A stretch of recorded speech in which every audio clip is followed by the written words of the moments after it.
பலர் முயற்சித்து கிடைக்காத தனி நாட்டை தன்னால் பெற்றுத்தர முடியும் என்று வைத்தியர் அர்ஜுனா ஒரு புதிய பகீர் செய்தியை வெளியெடுத்து வைத்திருக்கிறார். எந்த கோணத்தில் தனிநாடை பெற்றுத்தருவதற்கான களத்தை வைத்தியர் அர்ஜுனாவால் எடுக்க முடியும் என்பது முதல் கேள்வி. இரண்டாவது ஒரு விடயம், வைத்தியர் அர்ஜுனாவுடைய சகோதரர் எனக்கு ஒரு காணொலியை அனுப்பியிருக்கின்றார். அந்த காணொலியில் ஒரு பிரபலமான ஊடகம் வைத்தியர் அர்ஜுனாவை மையப்படுத்தி பதிவிட்டிருக்கக்கூடிய செய்தியை தாங்கியது அந்த காணொலி. அந்த காணொலியில் வைத்தியர் அர்ஜுனாவை மையப்படுத்தி சொல்லப்பட்டிருக்கக்கூடிய செய்திகள் என்ன? இவைகள் இரண்டையும் மையப்படுத்தி இந்த காணொலியில் பேச இருக்கிறேன். எனவே காணொலிக்குள் செல்வதற்கு முன்பாக எங்களுடைய இந்த வலையொலியை நீங்கள் பகிர்ந்தளியுங்கள். கண்டிப்பாக நாங்கள் வெளியிடக்கூடிய காணொலிகள் உங்களை வந்து அடையும் என்பதை விட எங்களுடைய வளர்ச்சிக்கான களத்திற்கு இது உதவும் என்பதுதான் நிஜம். கண்டிப்பாக நீங்கள் எங்களுடைய வலையொலியை பகிர்ந்தளிப்பீர்கள் என்ற நம்பிக்கை எனக்கு இருக்கிறது. வைத்தியர் அர்ஜுனா அவர்கள் ஒவ்வொரு நாளும் ஒவ்வொரு செய்திகளை சொல்லிக்கொண்டு வருகின்றார். அப்படி சொல்லிக்கொண்டு வருகின்ற வைத்தியர் இன்று ஒரு குறிப்பிட்ட ஒரு நகரத்தை அவர் விஜயம் செய்கிறார்.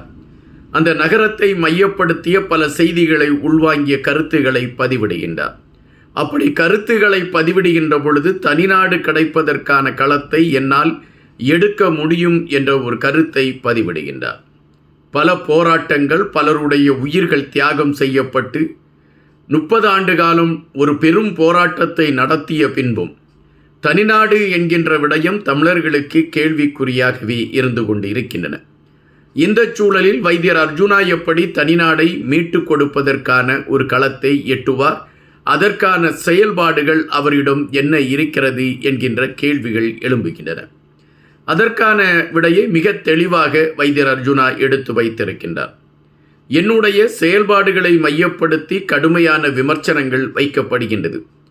ஆனால் நான் மற்றவர்களிடம் ஒரு கேள்வியை தான் கேட்க விரும்புகின்றேன். நான் எடுத்துக்கொண்டு பயணிப்பது எனக்கான ஒரு பாணி. இந்த பாணியை மையப்படுத்தி நீங்களும் பயணிக்க ஆசைப்பட்டால் உங்களுக்கான களம் அதுவாக இருக்காது என்பதை சிறிது காலத்தில் நீங்களே புரிந்து கொள்வீர்கள். நான் மக்கள் சார்ந்த களத்தை எடுத்துக்கொண்டு பயணிக்க வேண்டும் என்கின்ற நிலைப்பாட்டில்தான் நான் இந்த பொது சேவைக்கு வந்தேன்.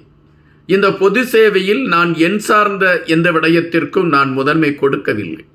மக்கள் சார்ந்த களத்திற்கு மட்டும்தான் முதன்மை கொடுத்து கொண்டு இருக்கின்றேன். அதுபோல என்ன நடக்கிறது, என்ன செயல்பட்டு கொண்டு இருக்கிறது என்பதை உடனடியாக மக்களுக்கு நானே தெரிவித்து விடுகிறேன். இது மக்கள் மத்தியிலே எனக்கான ஒரு அடையாளத்தை பெற்றுக் கொடுத்திருக்கிறது.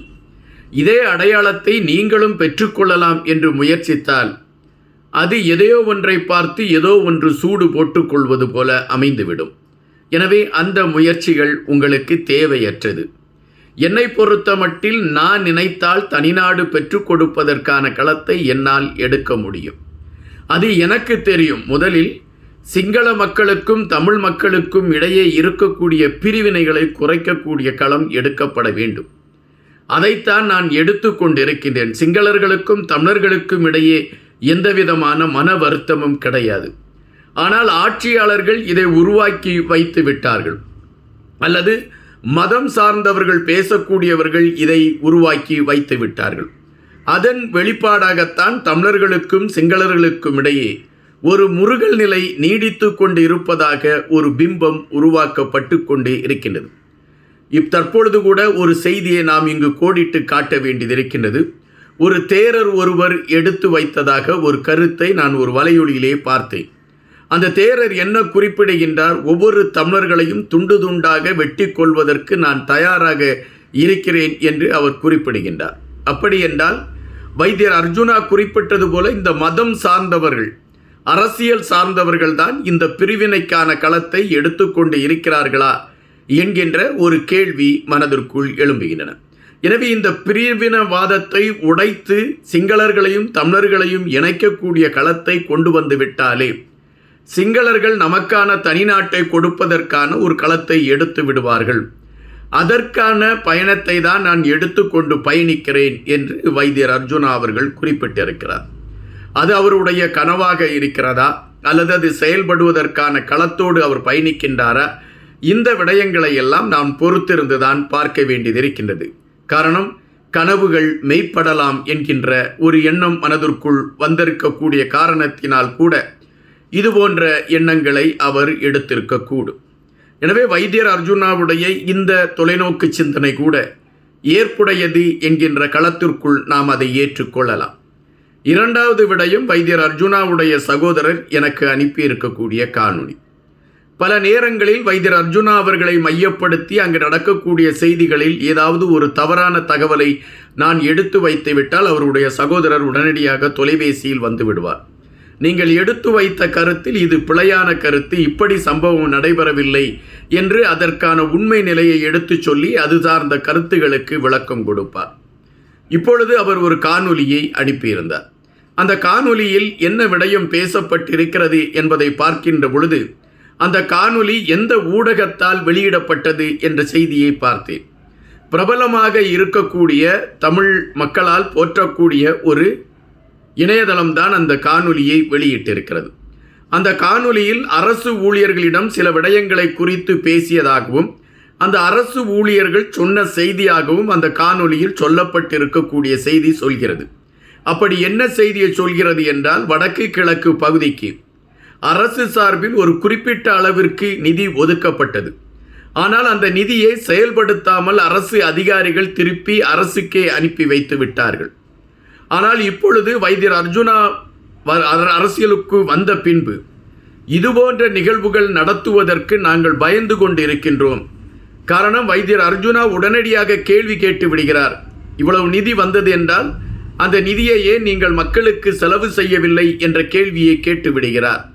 அவருடைய அந்த கேள்விக்கு எங்களால் பதில் சொல்ல முடியாமல் நாங்கள் பயந்து போய் இருக்கிறோம் என்று அரசு ஊழியர்கள் பயந்திருக்கக்கூடிய ஒரு நிலைமையை மையப்படுத்தி ஒரு விளக்கமாக அந்த காணொளி சொல்கிறது. சுமார் 30-35 ஆண்டு காலம் அரசியல் களத்தில் நாங்கள் இருக்கிறோம், நாடாளுமன்ற உறுப்பினர்களாக இருக்கிறோம் என்றெல்லாம் மார்பு தட்டக்கூடியவர்கள் ஒரு வருடத்தில் வைத்தியர் அர்ஜுனா எழுப்பி இருக்கக்கூடிய தாக்கத்தை அவர்களால் ஏன் எழுப்ப முடியாமல் போனது என்கின்ற கேள்வியையும் அந்த இணையதளம் கேட்டிருக்கிறது. அப்படி என்றால் இதுவரை அரசியலை சார்ந்து பயணித்தவர்கள் மக்கள் சார்ந்த நலத்தை முன்னிலைப்படுத்தாமல் பயணித்திருக்கிறார்கள் என்கின்ற குற்றச்சாட்டு தான் மேலெழும்பி இருக்கிறது. ஒரு 1.5 வருடத்திற்குள் வைத்தியர் அர்ஜுனா எழுப்பி இருக்கக்கூடிய தாக்கம் அரசு அதிகாரிகளை சிந்திக்க வைத்திருக்கிறது. தமிழ் மக்களுக்கான செயல்பாடுகளை நாம் செய்து முடிக்க வேண்டும் என்கின்ற எண்ணத்தை கொண்டு வந்து நிறுத்தி இருக்கிறது. இங்கு நாம் யாரையும் ஏமாற்ற முடியாது என்கின்ற களத்தோடு அது நிற்கக்கூடிய ஒரு சூழல் ஏற்பட்டிருக்கிறது.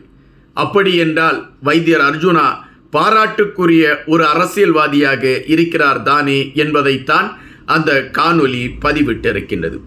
உண்மையிலே வைத்தியர் அர்ஜுனா சில நேரங்களில் பேசக்கூடிய விடயங்களை வைத்து பார்க்கின்ற பொழுது அவருடைய நிலைப்பாடு ஏதோ ஒரு சறுக்கலில் இருக்கிறதா என்ற எண்ணங்களைத்தான் தோற்றுவிக்கும். ஆனால் நாம் சற்று தொலைநோக்கு சிந்தனையோடு அதை பார்க்கின்ற பொழுது இந்த மக்கள் களத்தில் வைத்தியர் அர்ஜுனா மிக தெளிவாக பயணித்து கொண்டிருக்கிறார் என்பதுதான் நிஜம், என்பதுதான் உண்மை. காத்திருங்கள், இன்னும் பல செய்திகளோடு உங்களை சந்திக்கின்றேன். நன்றியுடன், இன்பா.